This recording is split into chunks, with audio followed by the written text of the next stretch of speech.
आनंदलिया छंद मग गोविंद ते काया भेद नाही देवातया आनंदले मन प्रेमे पाझरती लोचन मग गोविंद ते काया भेद नाही देवातया. आणि शेवटी तुकोबाराय भगवंताच्या ध्यानाचा महिमा सांगतात. ऐका, जो सदैव भगवंताचं नामचिंतन करीत करीत त्याचं ध्यान करतो ना, त्याला परमात्म्याच्या त्या स्वरूपाची प्राप्ती होते. त्यासाठी दृष्टांत दिला. अरे तुका म्हणे आडे तुका म्हणे आडे तुका म्हणे आडे तुका म्हणे आडे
शेवटी वर्णन करतात.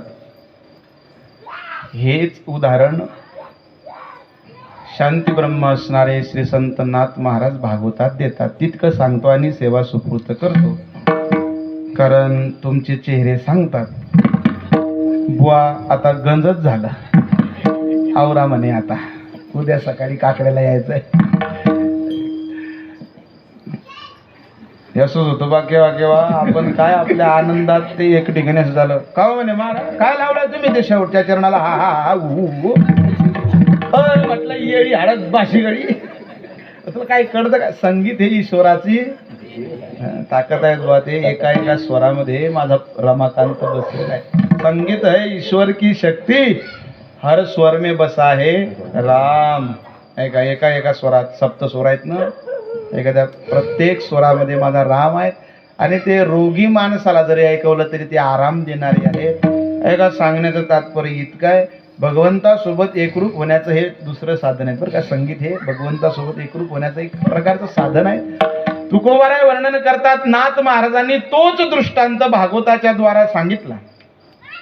नाथ महाराज आपल्याला आपल्या घरातलं उदाहरण सांगतात.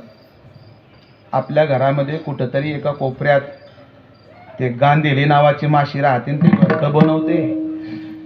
वाड्यातला म्हणा, गल्लीतला म्हणा, बगीचातला म्हणा, ओला झालेला चिखल घरामध्ये आणते, त्याचं घरटं बनवते. घरटं बनवल्यानंतर ती गांधेली नावाची माशी बगीच्यामध्ये फिरण्याकरता जेव्हा मॉर्निंग वॉकसाठी जाते ना, तेव्हा योगायोगाने तिला आडी सापडते. आडी ती तिला तोंडामध्ये उचलून त्या घरट्यात बंद करते. चिखलाचं घरटं बनवलेलं आहे. त्या चिखलाच्या घरट्यामध्ये फक्त तिचं तोंड बाहेर ठेवते, अर्धी पूर्ण दाबलेली असते. मग आता त्या गांधेली माशीचं काय काम, फिरून यायचं आणि तिला डंक मारायचं. दिवसभर हेच क्रिया बरं का. नाथ महाराज सांगतात, फिरून यायचा आणि तिला डंक मारायचा.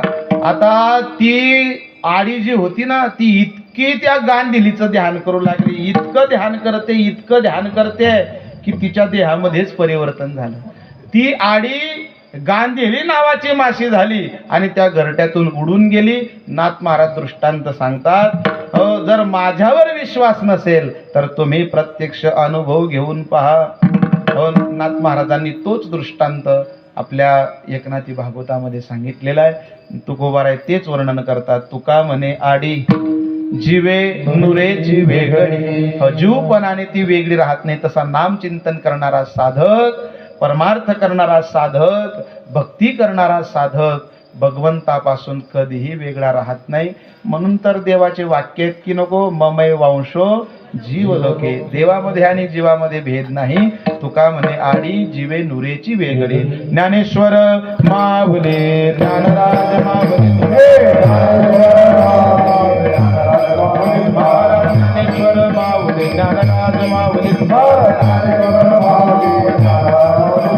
ज्ञानेश्वर ज्ञानेश्वर माऊली ज्ञानराज माऊली,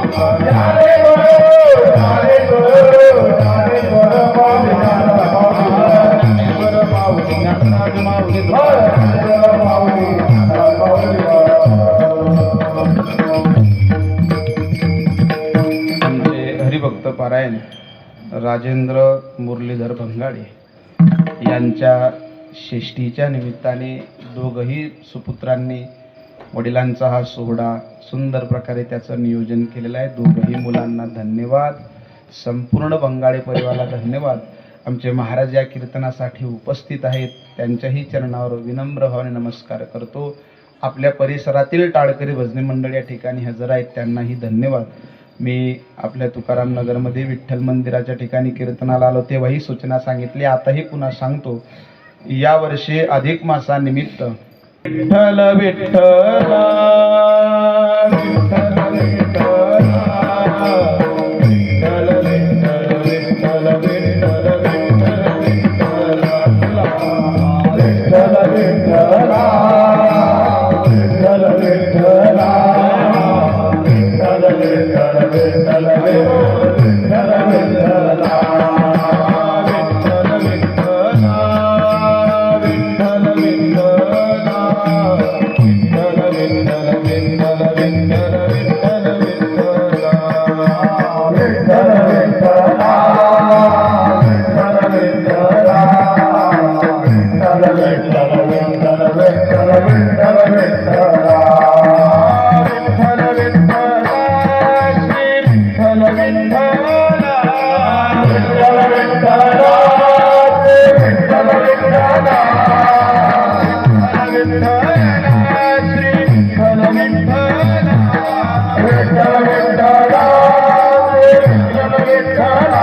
जय